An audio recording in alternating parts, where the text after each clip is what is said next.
আসসালামু আলাইকুম, কেমন আছেন সবাই? এই তো বাজারে গেছিলাম, বড় বাজারে অনেক দিন পর গেলাম। মাছের সমারোহ, এত মাছ আসছে মনটা ভরে গেল। আর সব তাজা মাছ, ছোট বড় রুই কাতল মৃগেল, কি মাছ নিব, প্রত্যেকটা মাছই সুন্দর। তো একটা বড় দেখে কাতল মাছ নিয়ে ফেললাম।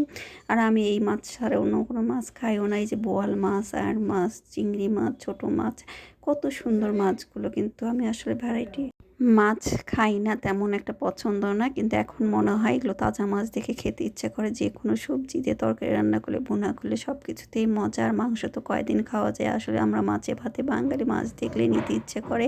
তো চিংড়ি মাছ, কাতল মাছ, এই মাছগুলো নিলাম। আর টাকি মাছ, শোল মাছ, সুন্দর সুন্দর মাছ দেখতে পেলাম। আর সবজি দেখলাম। তারপর মুরগির দোকানে চলে আসলাম, মুরগিও নিলাম। আর কিছু সবজিও নিলাম, পেঁয়াজ রসুন আদা সবগুলোই নিলাম। বাজারে গেলে মন ভরে যায়, টাটকা টাটকা ফ্রেশ সবজিগুলো দেখে মনে হয় সবগুলোই নিই। আর এই যে এগুলো নিয়ে আসলাম, এগুলো খুব কাজে লাগা জিনিস, এগুলো আমার খুব দরকার ছিল। তো আজকে নিয়েই ফেললাম। আর অনেক কিছুই কাজে লাগানো যায়। এইগুলোই 3টা সাইজই নিলাম। আর একটা ক্যাপসিকাম নিয়ে আসলাম। আর এই মাছগুলো নিয়ে আসছি, কেটে নিয়ে আসছি শুধু আঁশ ফেলে আর ফালি করে। পরে বাসায় এসে চাকাটা করে নেব। চিংড়ি মাছও নিয়ে আসলাম, এগুলো সব এখন বেছে ধুয়ে রেখে দেবো।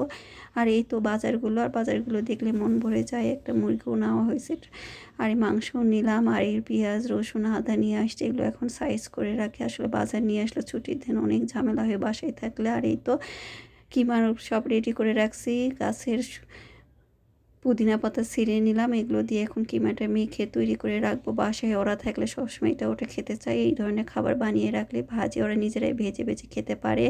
মানে ওরা না থাকলে কিছুই বানাই না। এখন ওরা বাসায় আছে, অনেক রকম সেই ছোটোবেলার কথা মনে পড়ে। ছোটো থাকতে ওদের জন্য সবসময় খাবার রেডি করে রাখতে হতো, 2 বেলা টিফিন আর নাস্তার জন্য। আর যতক্ষণ নাস্তা দিব না ততক্ষণ ওরা মনেই করে না যে সন্ধ্যা হয়েছে। নাস্তা খেলে গান বোঝে যে এখন সন্ধ্যা হয়েছে, পড়তে হবে।